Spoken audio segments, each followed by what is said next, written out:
Okay, it's just working. I guess it's now showing live stream. It's going also live stream.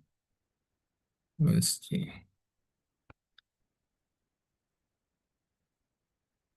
Right. Hare Krishna, everyone. Welcome you all to the chapter 2 of Bhagavad Gita by Okay, His it's just Divine working. Grace. I guess it's now showing multiple live stream. It's showing also live stream. What's the option? Okay.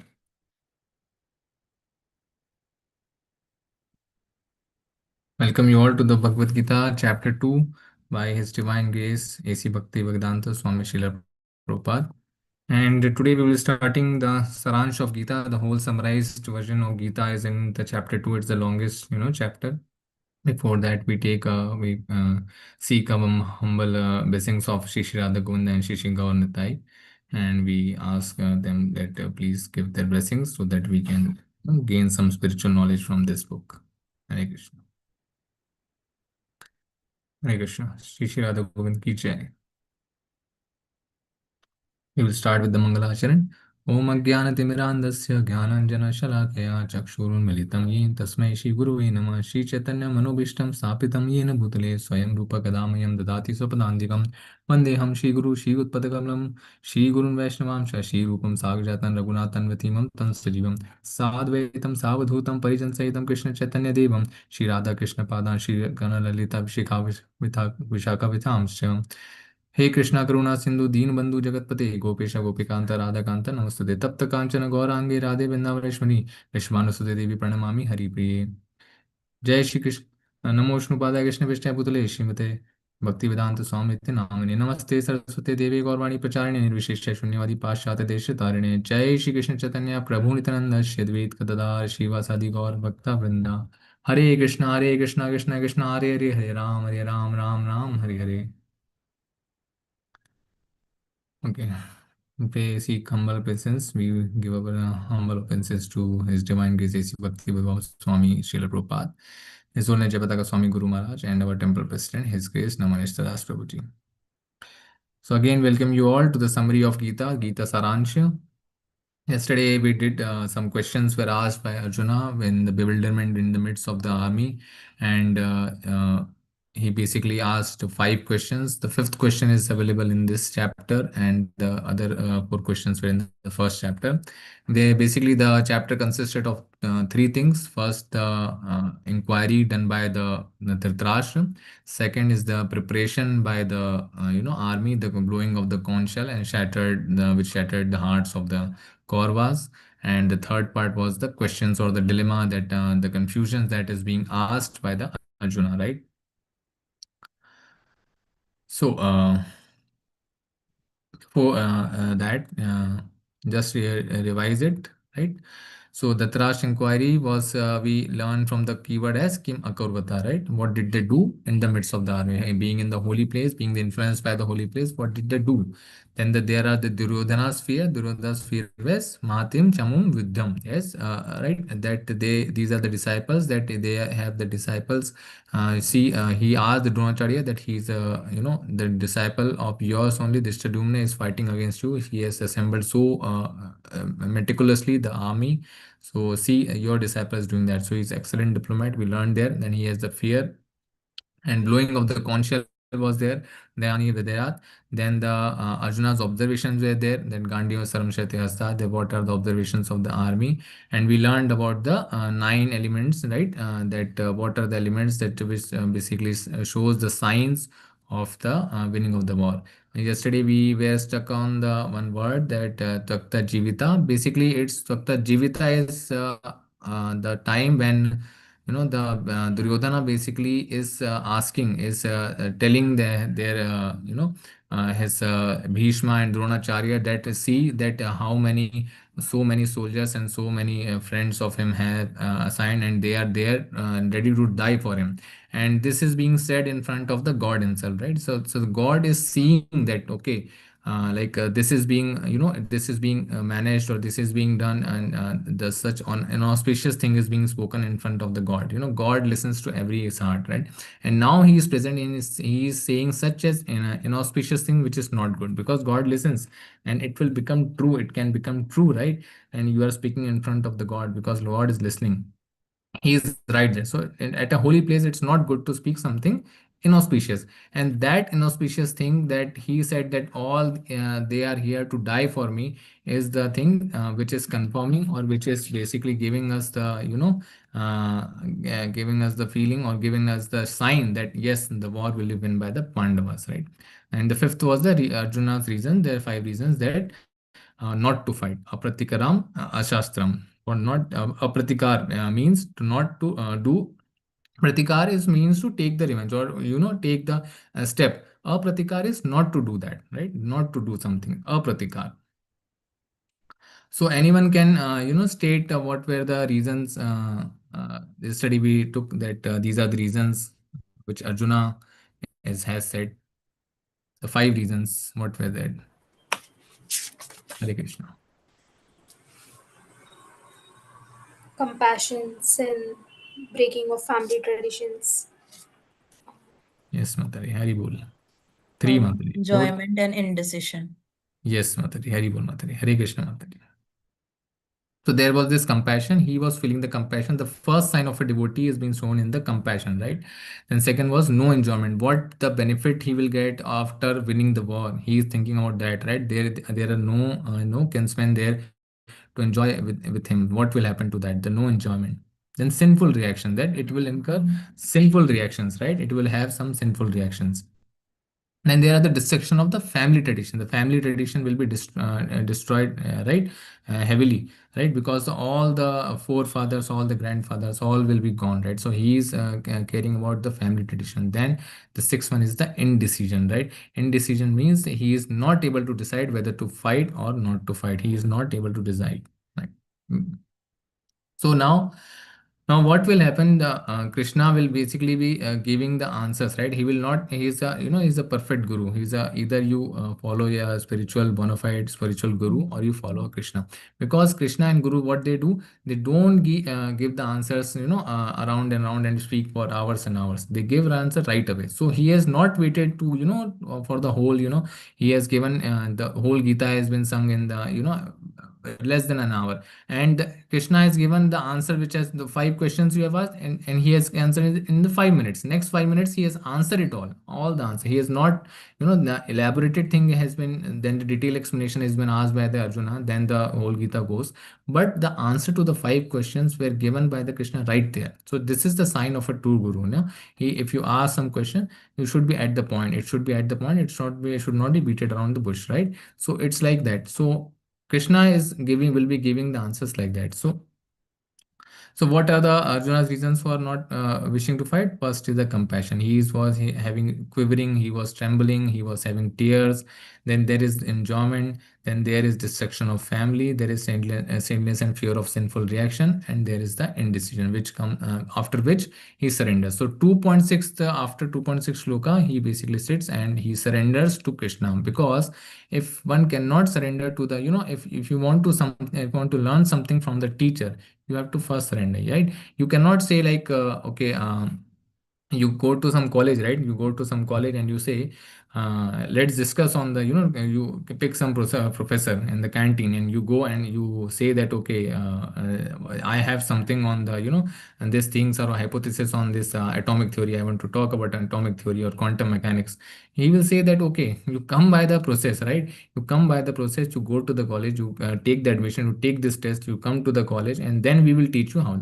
So process has to be followed. You don't come to the college directly, right? You come, you first take admission in the KG1, then KG2, then first, and gradually you go up and up, and then you come to the platform where you can apply it, right? So before applying, there is a process, right? So Shastras is also like that, right? Everything is like that only. First you have to the commit to the process, right? This is the process. You go there and you learn something, and then you apply it, right? So this is the process which has to be followed. For that, what we do, you follow the process. So basically Gita also, or any Shastra, is like that. Because Now these shastra, these processes were forgotten in the between, and right away from there, now it has come again that all the shastras were lost, and now it has come again into being by the mercy of the Krishna and their devotees, and Srila Prabhupada has given us their mercy, and finally we will reveal, the Krishna will reveal that what is the transcendental knowledge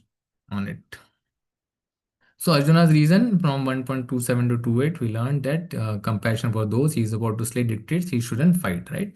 And enjoyment is there. Arjuna thinks he will not be able to enjoy his kingdom if the kingdom is more at cost of lives of family members. He refutes there, right? And irreligion, he wanted progeny will overcome family performance of traditional, right? Varnashrama oriented Vedic rituals will end hell with await both the family and destroyer of the family. Both will go to hell, right? Lord Krishna repeats there from 2.456 to and 3.24 also. Sadly, fearful, sinful reaction. Arjuna thinks enjoy royal happiness is not worth the resulting sinful reaction, right? The fear of sinful reaction. Arjuna, the Lord Krishna, then he answers in 2.33 to 37. And in decision, the Arjuna does not actually know which is better, conquering the enemy or being conquered by them. They all will be answered right away. Right, so Arjuna then for 2.1 to 2.10, he furthers his doubts and his surrender. Right, he starts surrendering, and the section we are discussing, the A section comes with doubts and surrender. And from 11 to 30, we will know about the Gyan, what is there to fight, why or not to fight, or why fight. The Gyan will be there. There is no death for the soul. This will learn. 2.31 to 38, we will learn about the Karma Kanda. What is Karma Kanda? Relating to fight. For gains come from dutiful fighting, and losses come from not fighting, right? The benefit. The first one will give you the answers regarding, the first one will give you the compassion. Now 2.11 to 30 will give you the answer about the compassion. 2.31 to 38 will give you answer about the benefits, that no enjoyment is there. Okay, you are talking about the benefit, you're talking about the enjoyment. There Krishna will answer. 2.39 to 53 will answer the Buddhi Yoga or the Nishkama fight, but without any reaction, right? No sins occur, he is saying that no sin be there. So he will tell that what is Buddhi Yoga, why sinful reactions comes, right? Then Sthita Prajna, 2.5 to 272, it will Sthita Prajna, fight become fixed in Krishna. With one goal, you fight become a Sthita Prajna. Arjuna's further doubts and his surrender. Let's see how he surrenders. Continues to express his doubts about fighting. He surrenders to Krishna for instruction, right? So Sanjaya describes in the first verse that Sanjaya uvacha tam tatha krapyavistam ashrupunna kulekshanam vishidantam idam vakyam uvacha madhusudana. Sanjaya describes Krishna sees Arjuna lamenting like an ignorant man and responds. How he responds, right? We will see here. So what are the sign he is showing? Is he is having the material compassion, he is having the lamentation, he is having the tears. These are the signs of ignorance, right? You are having the tears, you are having the lamentation. You are basically you are having the mode of ignorance. Yeah, you're coming into the mode of ignorance. So what is the real self? Real self is the eternal soul. If something is eternal, will you be care about it? If something is eternal, you won't care about it, right? We think that air is eternal, right? But in the corona, what happened? This is also, it is a material thing. It is not real. The air is also not, it's real, but it's not permanent. It's not eternal. It's temporary. In the corona, what we felt, that air is also, very dangerous to breathe. Self-realization, right?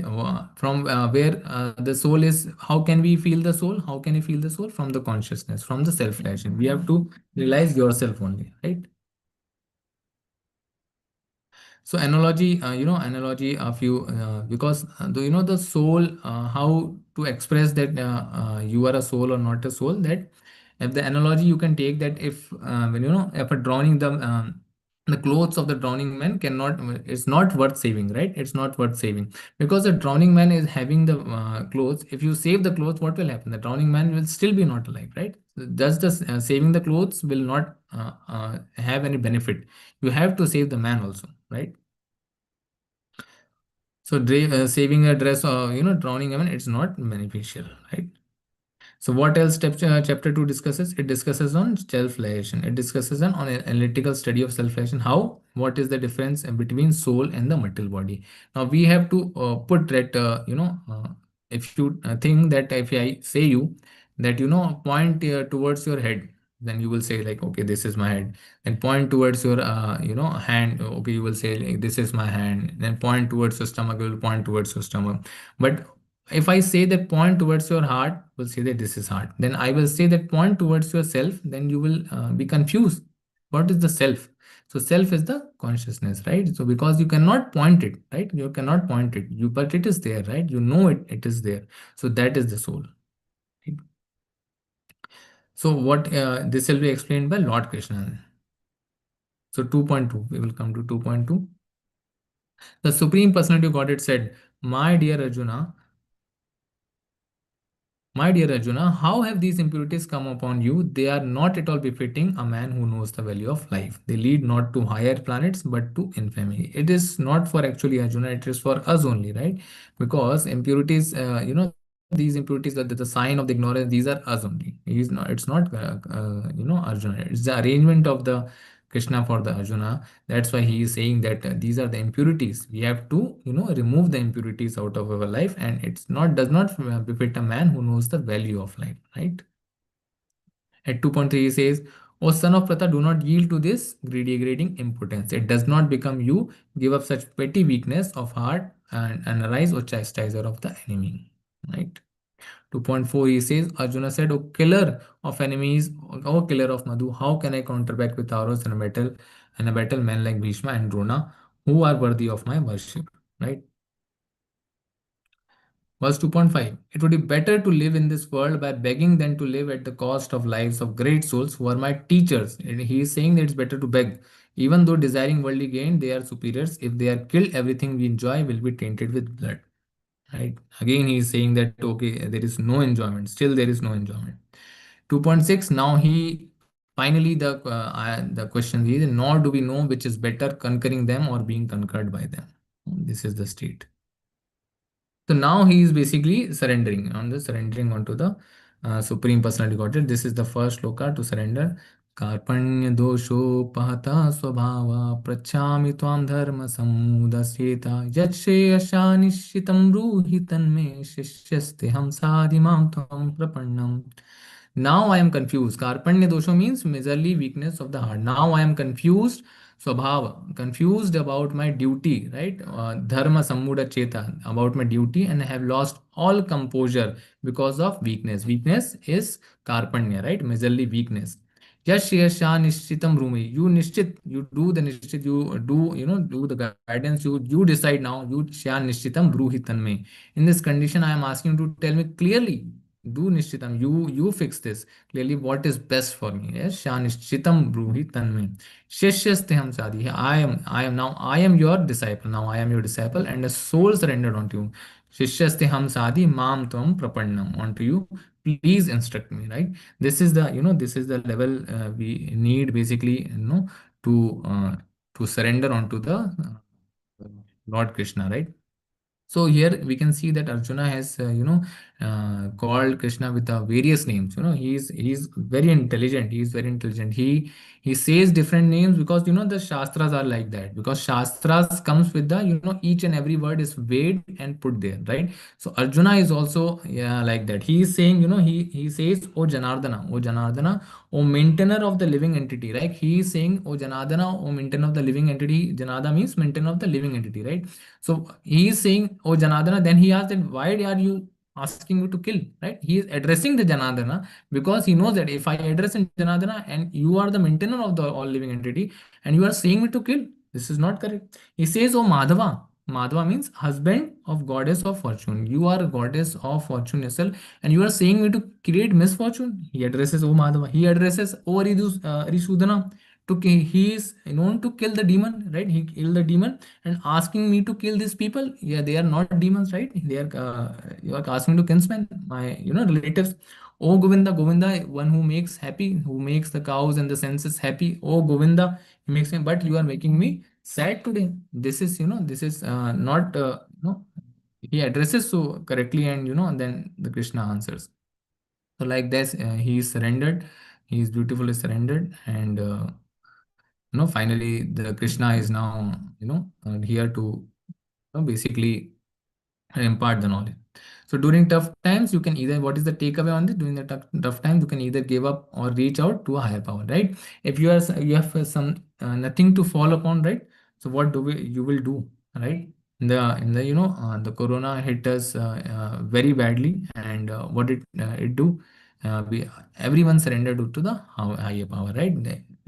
Maximum of the who are intelligent enough to know that okay, these are the things which are uncontrollable, right? They have surrendered to the higher power. So what did Arjuna do? He reached out to the supreme powerful, the Bhagwan. Now who is Bhagwan? Sorry. Now we will see that who is Bhagwan, right? Right. So we will introduce now to who is Krishna, right? Who is Krishna? We will introduce that who is Krishna. He is having basically the six opulences, right? His six opulences. What are the six opulences? He has six. No one can have that, right? He has. It is immense. He is immense. It is all. It is all powerful, right? He is all powerful. He has. Shri Krishna has lifted the Govardhana, right? If you have gone to the Vrindavan, then you just see the how how long is Govardhana. One who has done the parikrama, it's around 25-26 kilometer. It takes hours to do the parikrama. You go by walking, you go. It takes hours to do the parikrama, right? It's 25 kilometers. You do the parikrama, right? So it has been lifted by the Krishna himself. It's all powerful. He is all powerful. That's why he's Hare Krishna. Okay. Okay, so he is all powerful. He has all the beauty, right? He is all attractive. He is all having the all the beauty is all attractive. No one is attractive. This moment of and this moment of Krishna. If you see the deities and attraction that is being gathered in the ISKCON, and the attraction it is being gathered by the Shri Radha Govinda and Shri Shri Radha Krishna. So no one is so much attracted. You name one who is so much attractive, right? If someone says that if he claims that he is the god, just you can say that okay, these six opulences can be if done by you, then yes, you are the god, right?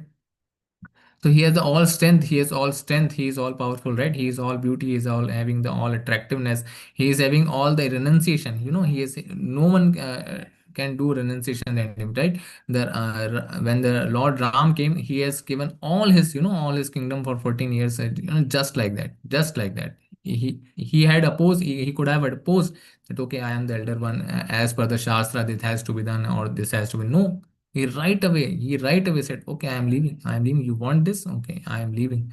Okay. So much renunciation, right? He has all the strength, all the beauty, all the attractiveness, all the renunciation. He has all the love. No one can love, no one can love better than, no one can love better than Krishna, right? So he has all the knowledge, all the Shastras, all the knowledge he has, all the Shastras are coming from him only, right? All the Vedas are coming from him only, right? So now the Krishna can be realized in the supreme truth, as we say that it can be realized on from the three perspective. If we see in this picture, what can you anyone tell that what you can see here? Behind the clouds, what you can see? Hare Krishna.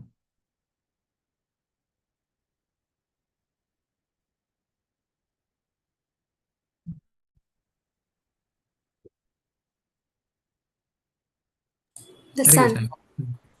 Okay, Santana. Behind the clouds, it's Mataji. It's basically we are seeing some mountain is here, right? So we can see that some mountain is there, right? A little bit mountain we can see, right? Now we come to the second part. If you go nearer, right, right, what will you can see that there is a tree, right? There in the mountains, there are the trees also, right? This is also truth. That earlier I said that there is a there is a mountain there. Then if you come closer, there will you can see the tree, and you go more near to it, you can see some parrot also, right? So parrot is also there. So the basic motive of showing this is that there are three truths onto the same picture. There are three truths, right? If someone is saying that there is a mountain, it is also true. Someone is saying there is a tree, it is also true. And someone is saying that there is a parrot, it is also true, right? So same the concept of the Bhagwan is there, right? The same the philosophy is Bhagwan is there. If I say that I am Brahman, yes, one is the Brahman, right? One is the Brahman as at the level of the soul. One is having one. Then we say that there is a Paramatma residing in you. That is also absolute truth, right? The Paramatma is residing in your heart, and He is watching everything. He is the Sakshi of everything, right? And if I say that there is Bhagwan, that is also truth, right? All the three are the absolute truths, right? All the three are absolute truths. Like this, we need to realize that we are the soul, and then then you gradually go upwards, go in deeper into that. You realize that yes, the Paramatma is also there, who is watching everything, who is sanctioning everything, who is the Sakshi of everything, right? And you further go, then there is the Bhagavan, right? So same here that the soul is there, the Paramatma is there, and Shri Krishna, the all-powerful Shri Krishna is there. He was having the six opulences, right? He is having the six opulences. So anyone can, if anyone claims that you are, or anyone claims that I am the God, and one will become the God, that will be a, he will be a fool, because we are getting into admitted into ICU and we are saying that we are God. That is a whole bogus concept, right? You cannot even have some logic to it. So if one says that what is Bhagwan, one says if what is Bhagwan, then in the Vishnu Puran, the Shastra Vishnu Puran, it comes in the 6.5.47.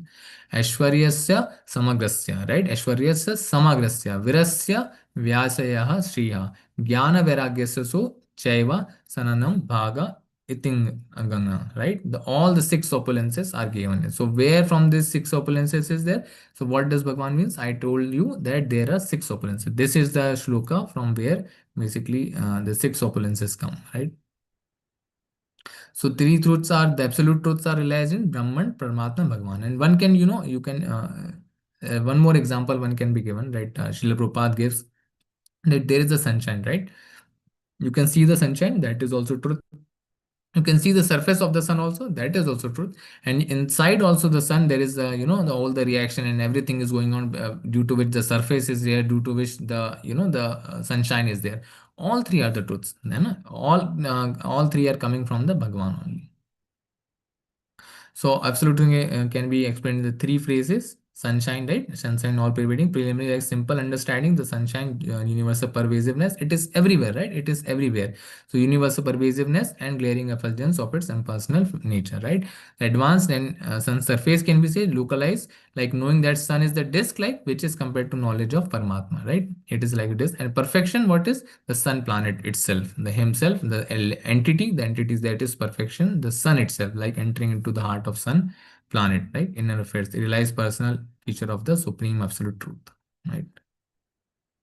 So all six we have discussed that he is having all the beauty, he is having all the riches, he is having all the famous, he is all attractive, he is having all the strength, he is having all the knowledge, and he is having all the renunciation. Here you can see that he is in the first picture. You can see the all powerful, right? He is all powerful. The Govardhan will, the Govardhan hill was lifted by him. At the smallest finger by him. Very little, right?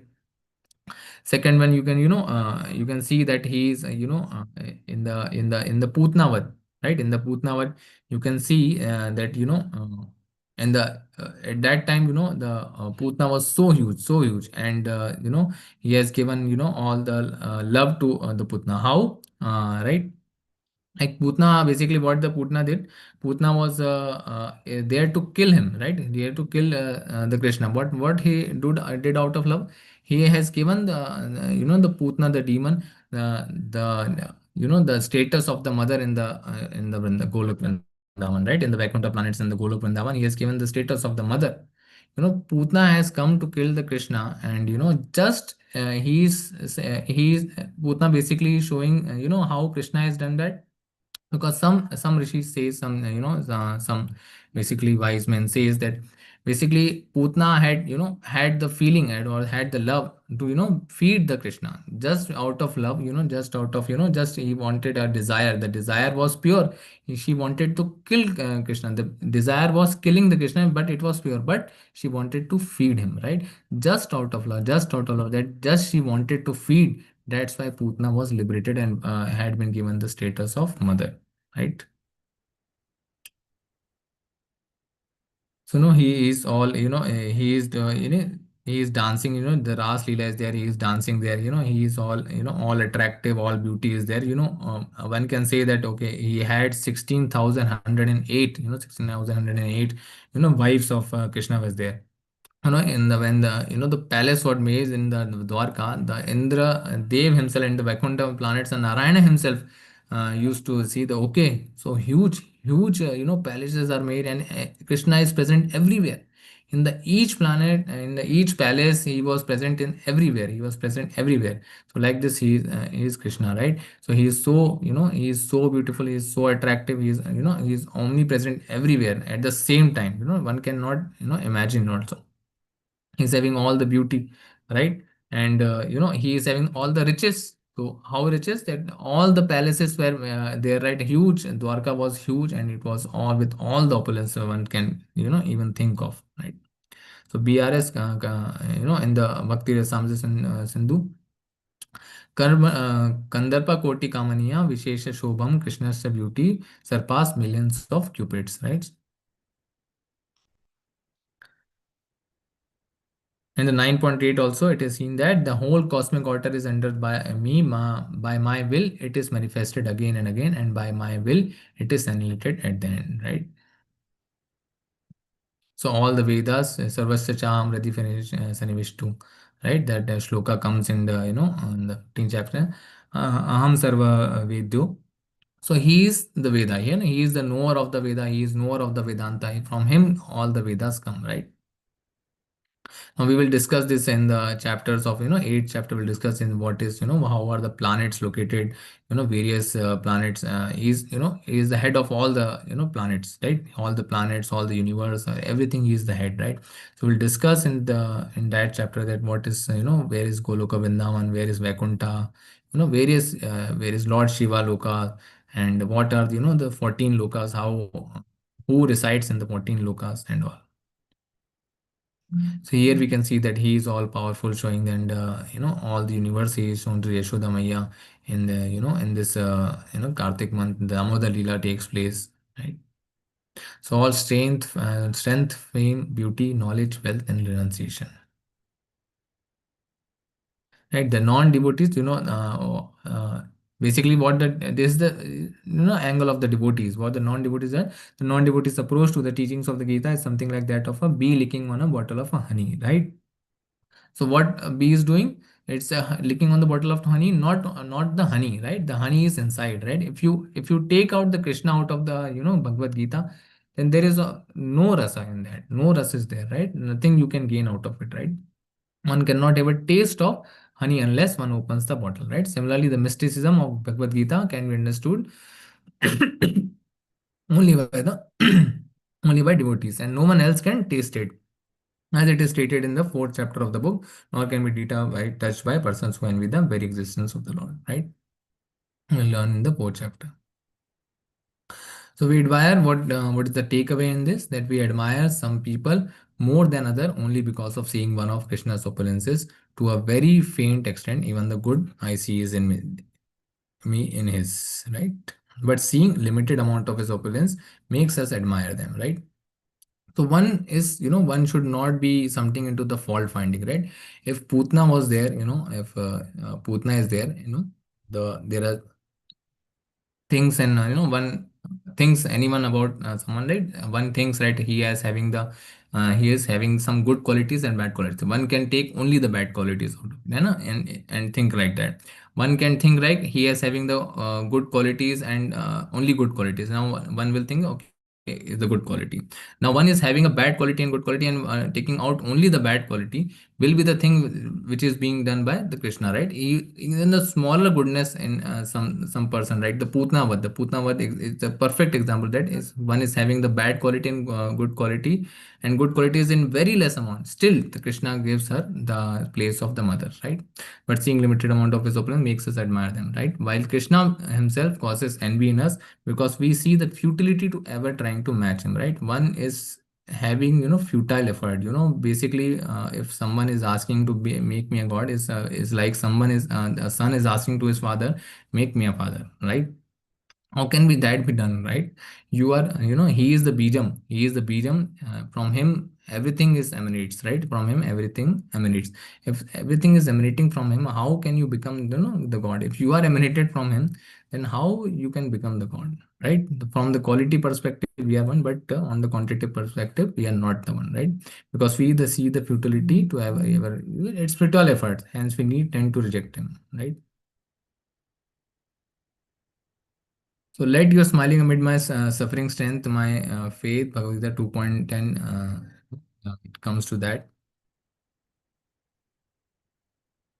The Lord of the senses spoke with gentle grace, no? A knowing smile playing upon his divine face between the armies, standing calm and bright, he solaces Arjuna who was lamenting his pride, right? Okay, we'll skip this part for now. Now here we will start that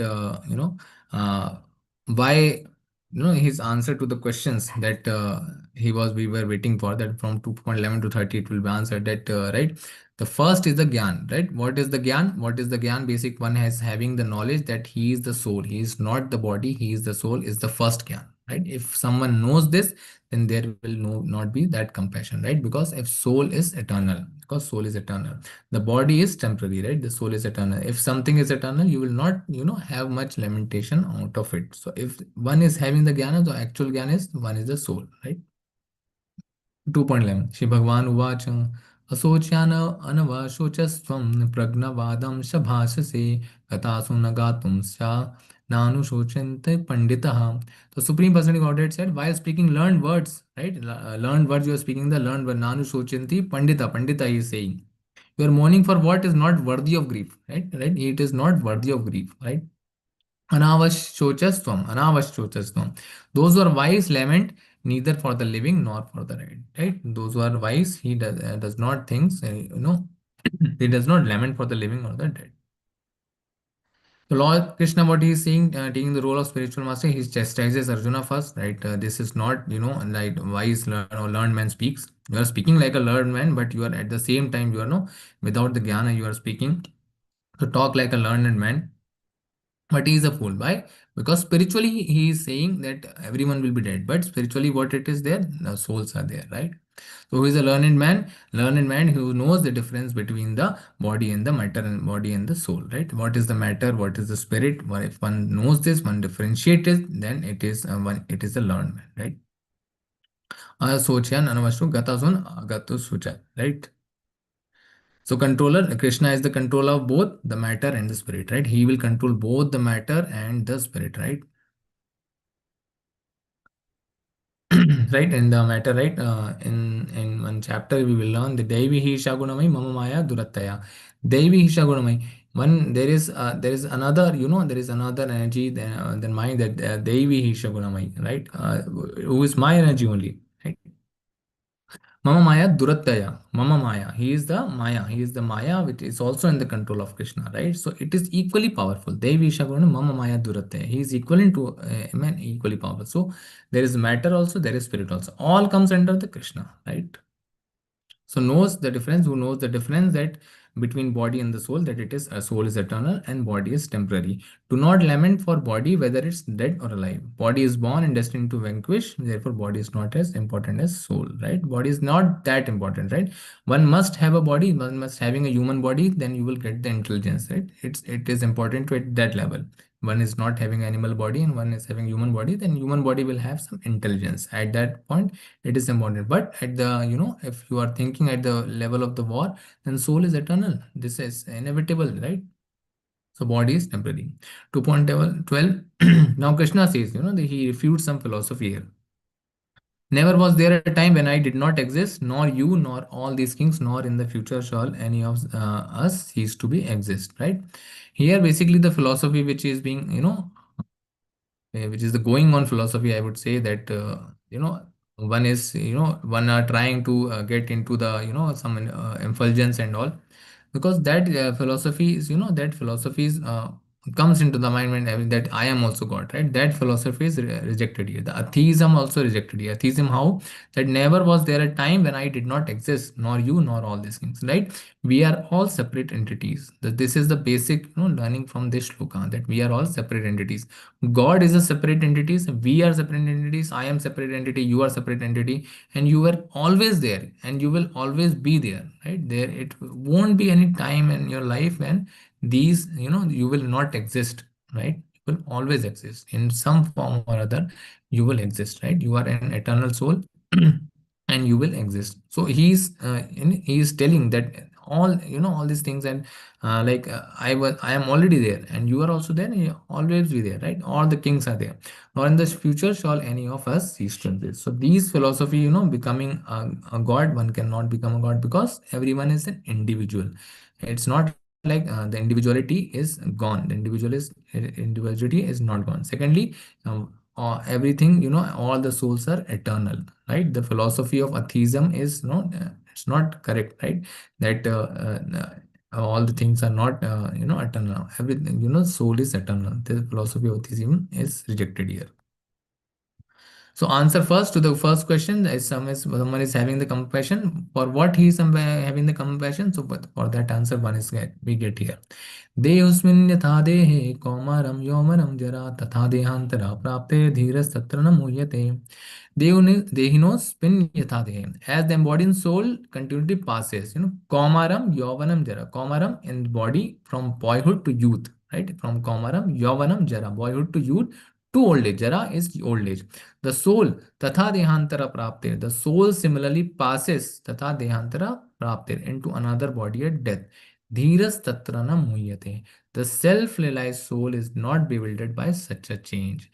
The one who is self-realized, one who is dhiras, and he is self-realized, will not be bewildered, right? He will have dhiraj, he will have the dhiras. From dhiraj it comes dhiras, tatrana muyate. He will not have be bewildered, right?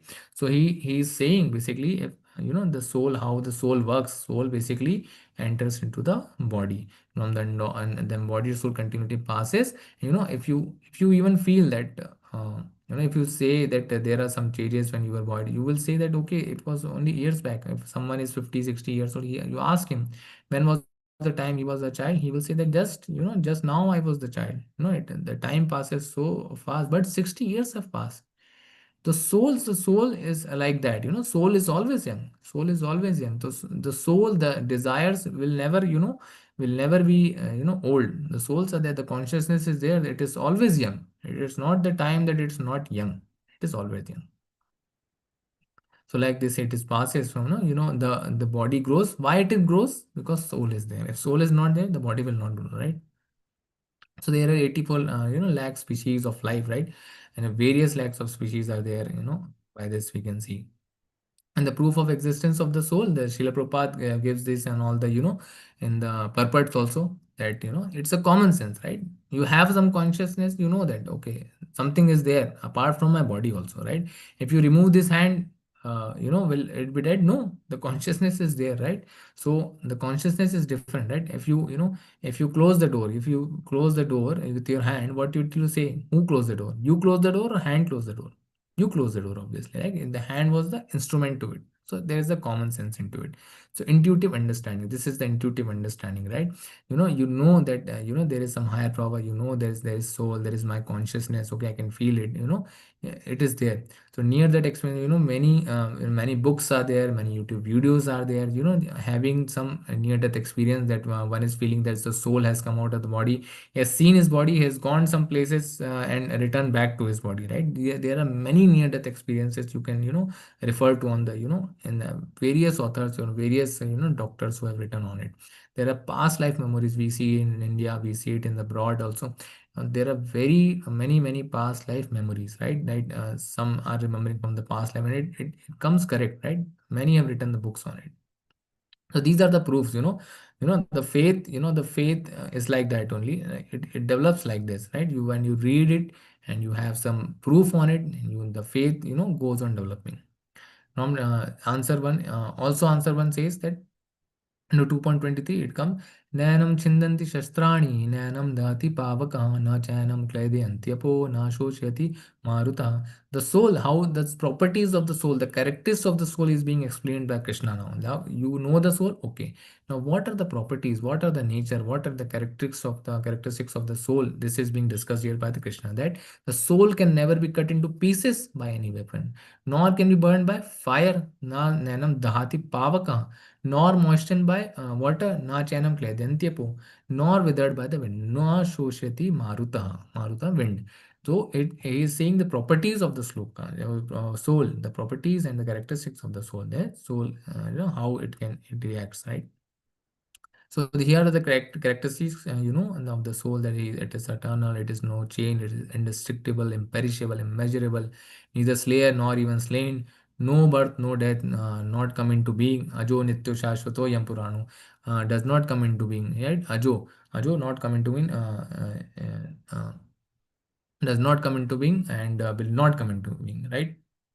Unborn, ever existing, primary, ajo nityo shashvatam purano, na hanyate hanyamane sharire, right? And neither slayer, neither not even been slain. Primeval, immutable, cannot be cut into pieces, burned by or cannot be burned by fire, moistened by water, or withered by wind. It's not unbreakable, it's not insoluble. If it's, the insoluble properties, someone is going to the, is trying to be one with the God, just because this, this shloka says that it is insoluble, it is evident that how can one become one with the God, because it's insoluble. How will you become the soluble with some substance? If you are imagining that you can become soluble one with the God, then insoluble is the property which is being said by the Krishna himself. So neither burned or dry, everlasting, present everywhere, unchangeable, immovable, eternally the same, invisible, inconceivable. It is inconceivable, right? We cannot see the soul, right? It's not in front of our eyes. We cannot see the Paramatma, and it's not in front of our eyes, right? It's inconceivable also, right? He is present in everywhere. That is also, it becomes unconceivable, right? It's amazing. It's look, see, hear, describe, it's amazing also. So these are some properties and characters, right? So any frustration, what are the takeaway from this? From the compassion, what we learned, that any stress, frustration, depression, anxiety, etc., is caused mainly due to this bodily identification. Whatever the stress you are feeling, whatever the frustration you are feeling, whatever the depression or anxiety you are feeling, it is in the connection with the prakriti. It is in connection with the body. The body is the prakriti. It is basically it is in connection with that, not anything else, right?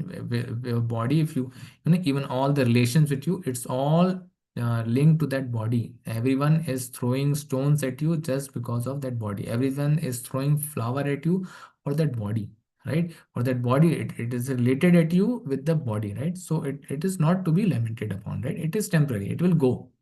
We feed our body with star out of soul, right? We star out the soul. We don't feed the soul with the Hare Krishna Mahamantra, right? Which belongs for Krishna. If you give that, the soul, if you start feeding the soul right away, you will have immense, you will have immense good consciousness. The mode of goodness will become eminent in your self, right? You will notice it. Whenever we feel morose, it's certainly due to imbalance of nutrition between the driver, the soul, and the driven, right? Because many examples are there. People are not even eating, and then also they are living, right?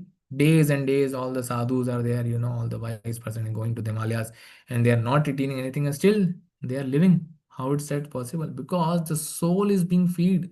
The driver, the soul is being fed properly. So driven, the body is not to be lamented upon.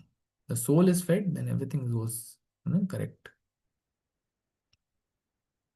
So here, second answer, second question is, what benefit no enjoyment is there? Oh, okay. So Krishna tells, okay, you are talking about the benefit. Okay, you want some benefit. Okay, you see here that if you win, you will have the kingdom, right? You will have the kingdom. Whole earth will be there under you. The whole earth planet will be there under you, and you will the Raja. You will the kingdom will be there. And if you die, you are dying on the battle as a as a warrior. You will go to the heaven. So if soul is eternal, and if you, even if you are killed, you are going to the heaven. So it's like win-win situation. We're talking about the benefit. Krishna gives answer to the benefit, right? Then comes the karma kanda. Fight for games come from beautifully fighting, and losses come from not fighting, right? So here comes the shloka.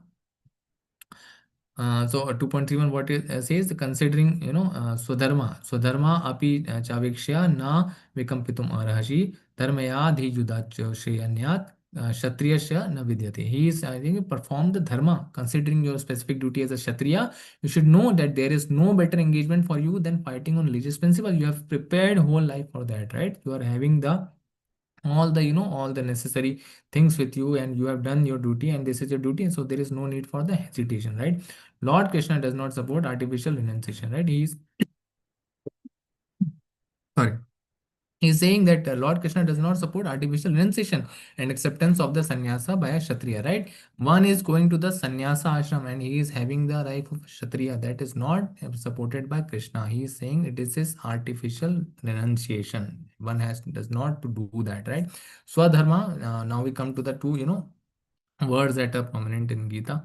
That what is Swadharma? So dharma is a specific duty. Then what it comes, it then liberated stage. If one is above the specific duties, it comes a spirituality. That no bodily concept is there. And conditional, if you go to the conditional stage, you get varnashrama dharma, right? If one is conditioned that okay, I cannot control my senses, right? Then there are prescribed duties. You do the duties as per prescribed dharma. What does prescribed dharma of a kshatriya is? To fight, right? He has to fight. So stepping stone to spiritual understanding. One, if it does as per the prescribed duties, as per the shastras, one is conditioned, okay, I cannot control over my senses, then yes, you follow the prescribed duties. What it will happen, it will it will is basically based on the three modes: the mode of goodness, passion, ignorance. And what is the goal? To progress towards the liberation. Ultimately you have to progress where? The spirituality. If you are not having going to the self-realization part, then there is nothing good in your life, right? And there is nothing good in your life, right? So we have, what we have to do, either we till we have not spiritually, till we have not liberated at the liberated stage, what we do, we follow some prescribed duties. We should feed the soul. You keep feeding the soul, you keep doing something, right? So performing swadharma or discharging specific duty, right, gradually elevates to higher platform, right? He is saying that this is renunciation is not good. You follow my lead, right? Verse 2.32. O Partha, happy are the Kshatriyas to whom such fighting opportunities come on sword, right? Opening for them the doors of heavenly planets, right? So what the just a minute.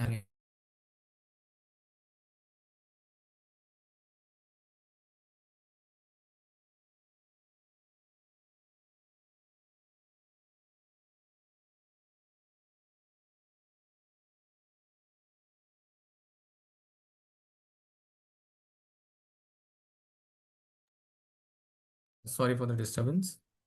Hare Krishna. At 2.32, in the 2.32, the second answer is there that,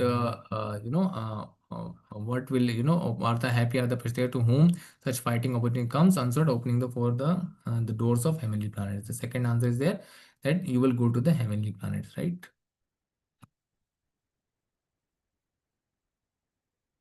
He says, if you do not perform your religious duty of fighting, what will happen? Then you will certainly incur sins.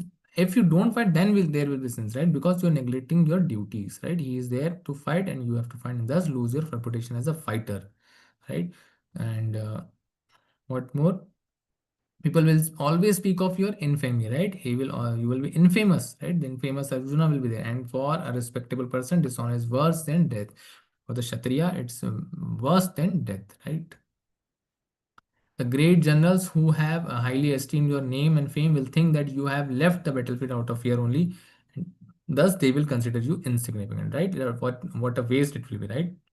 They have given you so much, and you are at the vendor Dharma Kshetra, you have not done the fighting. And then he says, your enemies will describe you in many unkind words and scorn your ability. What could be more painful for you, right? Tato dukkha taram nukim, right? And now it's your choice, right? Either the heavenly planet, either you will be killed on the battlefield and attain the heavenly planets, or you will conquer and enjoy the earthly kingdom. Therefore, get up with determination and fight. So answer, now we come to the answer three, right? So what was the he said that there will be sinful reaction to it, right? So 2.38 say, fight for the sake of fighting without considering happiness or distress, loss or gain, victory or defeat, and by so doing you shall never incur sin, right? He says, Sukha dukhe same kratva lala bhalau jaya jayo tato yuddhaya yujjasva naivam papam avapyashesi. Right? He says that fighting for the sake of fighting without considering happiness or distress. You don't consider happiness or distress. You just be, gain or victory or defeat. You just, fight for the sake of fighting. He basically is asking to do the karma yoga part, right? He will explain further in the Karma Yoga section, right? So Nishkam Karma Yoga. The Nishkam Karma Yoga is you're not caring about the results, right? You are not about the fruits, right? You are not whether you will be win or you will lose. Fight but without any reaction, right? This is the answer to question 3, right? The sinful reaction you will incur. In this endeavor, there is no loss or diminution, right? Because you are not worrying about the result, right? You are free from the result. You're not thinking if you win or loss, there is you don't have to be focused on that. You focus on your duty, the focus on the process. If you focused on the process, then everything will be in its place because Krishna is watching, and a little advancement on his path can protect one from the most dangerous type of fear. In this endeavor, there is no loss or diminution, right? Little advancement, we take step by step, right? We take step by step. We start the Mangalarti, then we do the chanting, right? Step by step processes are there, right? नेहाभिक्रमः शोस्ति ततव्यायो न विद्यते स्वल्पमपि अस्य धर्मस्य तायते महतो भयात्. Right, so you think like when Lord Hanuman was there, he has gone just to he has burned all the Lanka on the order of whom? On the order of he just went there, and because he was the Duta of the Lord Rama, and he went there, no sinful reaction were there, right? He has burned the Lanka. That is also doing, there were many families there, right? Many families there, and all the houses also were burned, right? All the houses were burned. Not what he has no reaction, he has no sinful reaction. He's been he's been worshipped all over the world, right? Then there is the Vibhishna has has left his brother and come and surrendered to the Lord Rama. What happened? He's praised like a god. He's praised as a god in the south, and praised like a god, right? So no sinful reaction will incur if you do it for the Lord, right?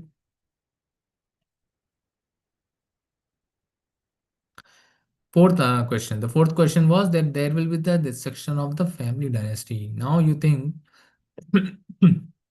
that whatever one follows who one follows. Basically, one follows the leader. One follows the leader.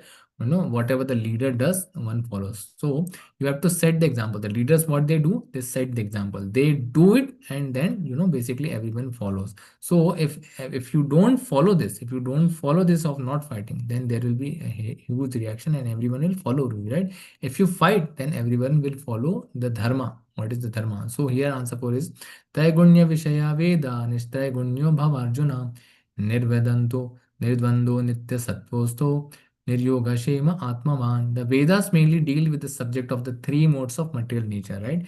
Rise above these modes. What are three modes? Mode of goodness, passion, and ignorance. Arjuna, be transcendental to all of them. Be transcendental. Be free from all dualities, that distress and stress, right? The wise, the good, and the bad, and from all anxieties for gain and safety, and be established in the self.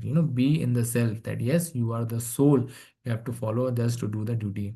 All purposes that are served by the small pond, Krishna tells in 2.46 that all purposes that are served by the small pond can at once be served by the great reservoirs of water, right? The purpose of the small pond is to feed you some water, right? That can be fed by the great reserves of water also, right? Similarly, all the purposes of the Vedas can be served to one who knows the purpose behind them, right? If you know the answers to this question, there is no use of Bhagavad Gita, right? There is no use of reading the Bhagavad Gita, right? But we don't know the answers to it, because how we can see it? Because we are having the anxieties, we are not one is not having the peace of mind, one is not having the perfect goal.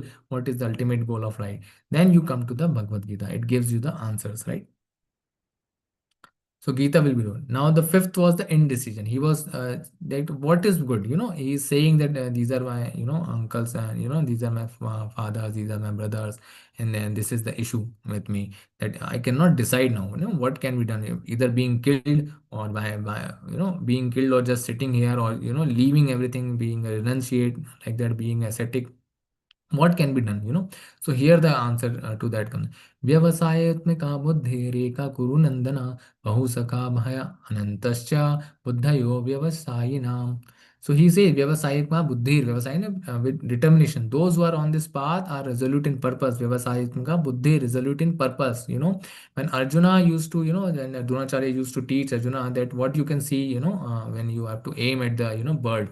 He says that I can only see the eye of the bird, right? He says that aim at the eye of the bird. He says only eye of the bird. So vyavasayatmika buddhi, one has to be resolute in the purpose. The goal has to be very clear. If you are said that you have to aim the eye of the bird, then nothing more can be visible, and nothing more should be visible. And their aim is one. Oh, beloved child of the Kurus, the intelligence of those who are irresolute in many branches, right? A strong faith led by Krishna consciousness, one will be elevated to the highest perfection of life, is called Vyavasayatmika intelligence, right? One is having a resolute in purpose, that yes, Krishna is seeing this, Krishna is seeing this, yes, I am taking the efforts and having the purpose. What is the purpose? To attain the Krishna prema. If one has to attain the purpose of Krishna prema, one what has to do? He has to be resolute in purpose, right? What has to do? He has to aim, he has to aim. If he has the decision that he has to attain that, then nothing more. So here in the context of the in the war, he is saying you are doing it for me, right? You're doing it for me, that you are on this path, resolute in purpose. You leave the all the leave all the, whether you will aim the eye and it will be it will be gauged or not, but you leave it to me, right? You surrender onto me, you just follow the the goal is right. You have to fight. That is the only resolute purpose. And under whose guidance? Under the supreme personality of Goddess Shri Krishna. We answered the sixth question, right? So all the questions are answered now. The first one was the compassion, the freedom from good and bad reactions, right? Five the five benefits of acting in buddhi yoga are freedom from good and bad reactions, and freedom from cycle of birth and death. One will have freedom from cycle of birth and death. The one is acting in a buddhi yoga. And what will be the indifferent to Vedic rituals, right? 2.53 is relation of this relationship with Krishna as eternal servitor. You are the eternal servitor. We are the eternal servitor of the Lord in the phase of Samadhi. And 2.72 it says goes back to Godhead, right? The five reasons, one who follows the Buddhi yoga, what will happen? Freedom from all good and bad reactions, freedom from cycle and birth. He'll be indifferent to the Vedic rituals. No difference, right? Relation of relationship with Krishna as eternal servitor, right? And goes back to Godhead. Now here we come to the next section, that who is the Sthita Prajna, right? Sthita Prajna. So fight him, one who become fixed in Krishna consciousness is the Sthita Prajna. Some questions on the relation covered so far. So what we will come to the questions. Anyone remembers what is the name of the Lord's conch shell? Hare Krishna. Yes. Learned on it, read it. I mentioned yesterday also. Hare Krishna. Panchalya. Hari Bol Mataji. The name of Arjuna's bow? Devdatta. Arjuna's bow, Mataji, not the conch shell. Gandiva. Gandiva. Yes, Hari Bol Prabhuji, Hari Bol Mataji. Signs of Arjuna's victory? Anyone? One by one, all of them. Hare Krishna. Hare Krishna Mataji. Presence of Mata Lakshmi with Lord and presence of Hanumanji. Yes, three Mataji. Six more. Hare Krishna. Anyone? Hare Krishna. Kushi Mataji, I think you are not audible.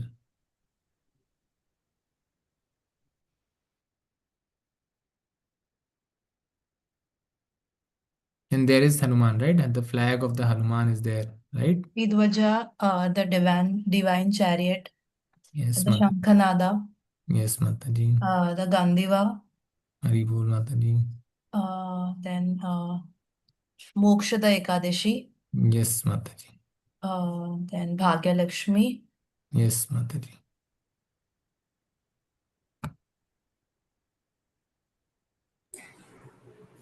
And The yesterday holy we place, discussed. Kurukshetra. Yes, And the Rishikesh. bad omen said by the Duryodhana, right? And how many verses are there in Bhagavad Gita? Anyone? 700. 7. Hari Bol, Mataji. Chapters 7 to 12 belongs to which yoga? Anyone Jnana remember? Yoga. Jnana Yoga. 7 to 12, Mataji. Hari Bol. Bhakti Bhakti Yoga. Yoga. Bhakti Yoga. Oh. Hari Bol, Prabhuji. Hari Bol. 5 topics. Anyone can remember?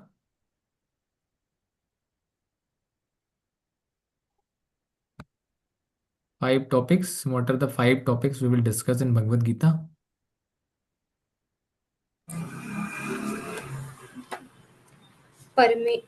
Ishwar, Yes. Jiva, Yes, Mataji. Prakriti, Kala, and Karma. Yes, Hari Bol, Mataji. What are the 3 parts of you discussed this today? The 3 parts of relation of the Supreme Soul or the Absolute Truth. What are the 3 parts? Bhagwan, Paramatma. Yes, and the soul, right? And the us, the soul, the Paramatma, and the Bhagwan. Now, how one can, if someone asks you that who is Bhagwan, how will you define Bhagwan now?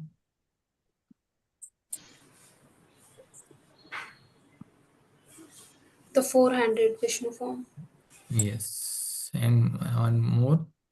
Vishnu form is the Mataji. It is the material form only. It's a temporary form. We discussed it today, Mataji. 6 opulence, 6 opulence. 6 opulence. Hari Bol, Prabhuji, Hari Bol. In which verse does Arjuna accept the Lord as his Guru? In which verse? Today we learned the first verse where basically he surrenders totally.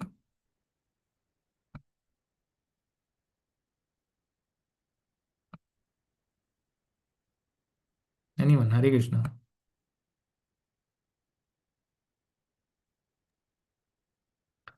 It was the 7th verse, right? 2.7. Karpanya dosho pahata swabhava prachami tvam dharma sammuda cheta. So that was the 7th verse. Ipi Brahma obeisance to Shishyada Govinda. And all glories to Srila Prabhupada, Srila His Holiness Jayapataka Swami Guru Maharaj, Temple President, Namaste Rashtrapati. Okay, any questions so far? Prabhuji, can you show once again the slide 2.11 shloka? Okay, till now I am asking the questions because it's so we have some more slides also. We'll go to that directly because it has time now. It's already 14 minutes more I have taken. So sorry for that. We'll just discuss, just to go it quickly. There's Sitadir Muni, we need to discuss the Sitar Muni, that who is the Sitar Muni? He asked, Sita Pragna ka bhasha samadhi. How does he speak? Bhasha. Samadhi Satya Keshava, how he walks, how he sits, Sita Dhi Kim Prabhasheta, Kim Ashita Vrajeta Kim. Oh Krishna, what are the symptoms of one whose consciousness is thus merged in transcendence? One who is, transcendently active, one who is having, having immense blissful, who is having the feeling, the, quality of the soul, the Sat Chitanand. Sat Chitanand means, Sat means it is eternal. Chit means full of knowledge, and Ananda is the the nature of the soul. Sat Chit Anand. This is the quality of the soul and also the supreme soul and the Bhagwan. We are all made up of the same material, right? The same quality. Just the difference is that we are having covered by the material body, but God is not covered by the material body. He is having the Satchitanand Swarup directly, and he is having the all quantitative, right? On the terms of quantity, he is immense. He has all the opulence we don't have, right? So he asks that how does he sit, how does he speak, what is his language, how does he sit, and how does he walk. So symptoms, right? If someone does not speak, then you cannot even imagine that what that person is having, in this in the inner consciousness. So the symptoms have defined of the Sitadir Muni is 2.55. The speech is defined, then how he sits he defined, and how he walks is defined till 2.64 to 72, the last. Shri Bhagwan Uvacha. प्रजहाति यदा कामान् सर्वान् पार्थमनुगतान् आत्मनेव आत्मनतुष्टा स्थिता प्रज्ञादतोच्यते. The blessed Lord said, O Partha, when a man gives up all varieties of sense desire, one is having no desire, which arise from mental concoction, and when his mind finds satisfaction in the self alone, then he is said to be in pure transcendental consciousness, right? When one is having no desire, what are your desires? What are your desires relating to the, the eating, meeting, sleeping, or defending? These are the four things all that the, human do and the animals do. The pleasure attached to it is just in your, mental concoction. But when you feel ultimately the thing, these are all the desires. You are having the mental concoction. You will never be satisfied with those desires. You eat as much as you want, you sleep as much, when you are in the college, it's a paid vacation, right? It's a paid vacation. You sleep for 12 hours, right? 12 hours you sleep. But you then did not get satisfied, right? 12 hours, average sleep in an IIT, it's like 12 hours. 12 hours you keep sleeping. There's nothing, engineering, if one has done, then they do that. Doctors, they don't do that like that. They have to study. Right. So mental concoction, there is a desire and the pleasure attached to it. It's all mental concoction. When his mind finds satisfaction, the self alone, when you're satisfied, when you feed the soul with the Hare Krishna Maha Mantra, you keep chanting the Hare Krishna, Krishna Krishna, Hare Hare, Hare Ram, Ram Ram, Hare Hare. Then he is said to be in a pure transcendental consciousness. It will develop. It will come inside you, right? So Prahlad Maharaj, the example of the Prahlad Maharaj, he has no worries. He had no worries. His father sent, put him in the ocean. His father, tried to kill with the elephants. And various methods it was tried to kill the Prahlad, but he keep chanting Om Namo Bhagavate Vasudeva. He keep chanting the name of the Holy Lord, right? And even the fire did not bring him, right? The Srila Prabhupada is there. He keep, at the age of 69, you think to do this, you cannot do unless and until you have, the confidence, you have the faith, the whole faith in the Supreme Personality of Godhead. This is the bhakti, this is practicality of the bhakti, right? So here we have learned that when all desire, right? 2.55, 2.56. दुःखेष्व अनुद्विग्नमना सुखेषु विगतस्परा वितरागा भया क्रोधा स्थिता मुनि उच्यते. Unmoved by sorrow, unfazed by cheer, beyond all longing, free from fear with anger and passion, cast away the wise stand firm, come what may. Right? He is answering that how he behaves, unmoved by sorrow. He is not moved by the sorrow, unfazed by cheer. He is not unfazed by cheer. He does not, want some cheer also. That is also not belongs to him. Beyond all longing, free from fear. He is fearless. With anger and passion, cast away. He has no anger, he has no passion, right? The wise stand firm, right? How he walks, he stands firm, come what may, right? This is the quality of Sitadir Muni. Then he says, Yasarvastanabhishnesha tat tat prapya subhashubham nabhinandanti na dveshti tasya pragna pratisthita. One who clings not to joy nor despair, unshaken by fortune, be it foul or fair. The fortune, the destiny works in many ways. Right? It is said that the yash appears, the sukh and dukh. The all is destined. Don't have to worry about it. Why are you wasting time? The Prahlad Maharaj at the age of the 5, is it this yash aprayash? All will be, all will be. It's all temporary. It will come and anyway. You sit here, you do your duty. It will come anyway, right? Why to long for it? Why to long for it? Unshaken by fortune, be it foul or fair, he regards neither with love nor with hate. Neither love nor hate is firmly fixed in wisdom state. यदा संहारते चायं कुर्मो नाग्वेन सर्वशः इन्द्रियानिन्द्रियाते व्यास तस्य प्रज्ञा प्रतिष्ठिता. When one withdraws like a tortoise tight, drawing the senses away from sight, detached from pleasure that rise and fall. In wisdom stillness one stands tall, right? He stands tall when like a tortoise he behaves. The example of the tortoise is given, that drawing the senses from the side, right? If it's not needed, you don't use that senses, right? Unnecessary using of the senses is being talked upon. Detached from the pleasure that rise and fall, right? The pleasures are like what?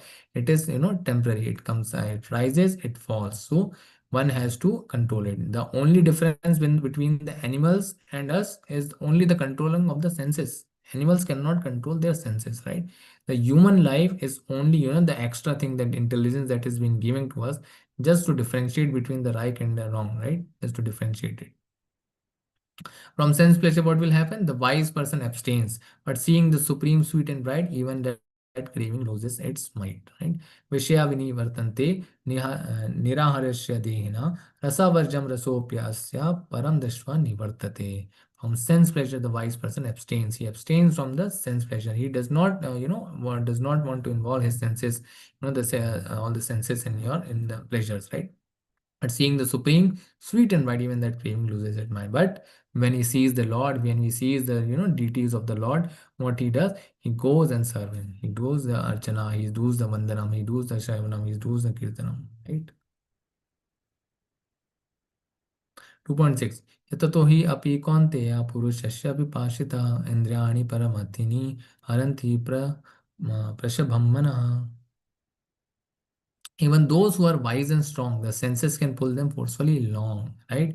Restless and relentless, the senses lead all astray, sweeping into illusion from wisdom far away. So one has to control the senses, but who are wise and strong, right? Who is wise and strong, them also the forcefully, it can pull, right?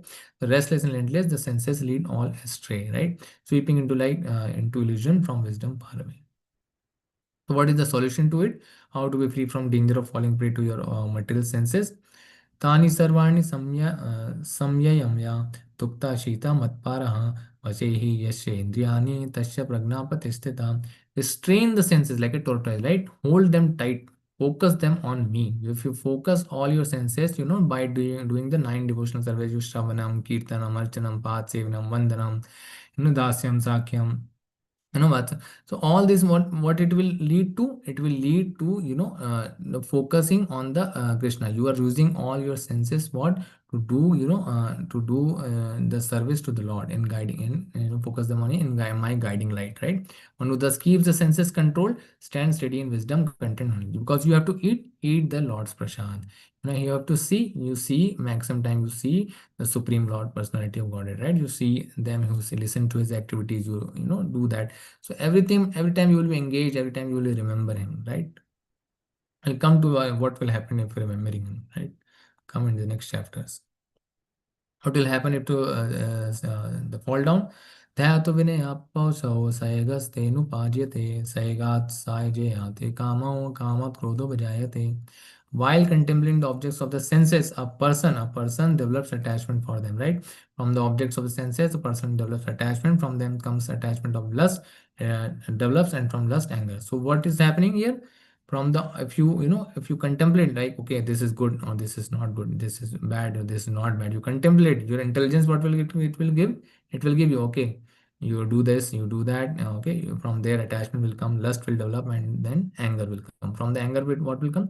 Krodhat bhavati sammohat smati vibhrama smati bhramashat buddhinasho buddhanasha pranashyati. From anger, delusion will arise. From delusion, bewilderment of memory will arise, right? From memory is bewildered, intelligence is lost, and when intelligence is lost, one falls down again into the material pool. Guruji, Hare Krishna. Yes, Guruji. yeah, the kama or desire, unfilled desire will lead to anger, right, Mata? Guruji? Hare Krishna, Guruji. Yes, Fulfilled, yes, fulfilled Prabhuji. Yes, desire will Prabhuji. go for Yes, greediness. Prabhuji. From the objects of if you start contemplating, then the attachment will develop. And attachment is not fulfilled. From such attachment, lust will develop. Even if it's, if at the some point of it, if it is fulfilled, but you are still in the chakra, right? If you keep fulfilling the desire, you still in the chakra only.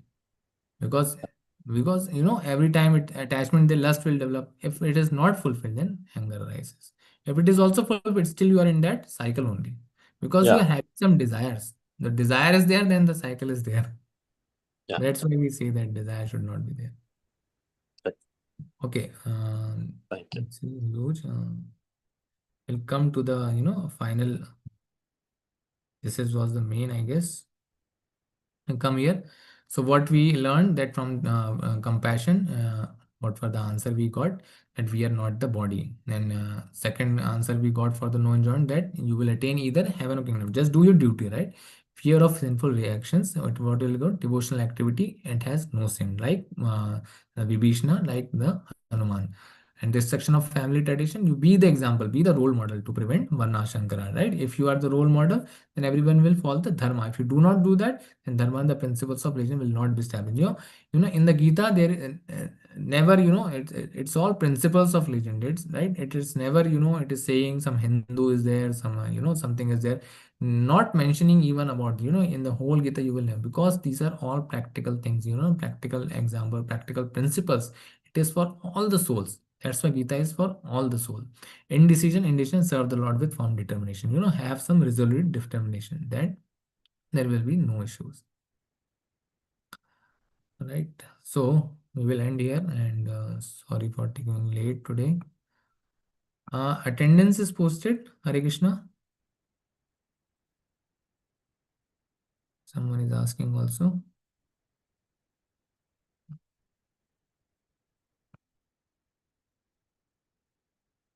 Vaishnavi Mataji, Hare Krishna.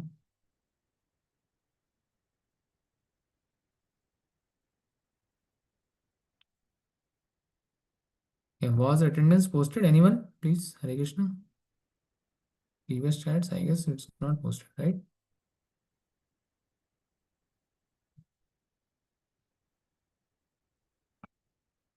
I'll just take, I have taken some screenshot or all. Any questions to do it today? Because today's chapter is every time it takes long only. It's not short chapter. Hare Krishna. Okay, we will first end here. Let me pause my. It's light.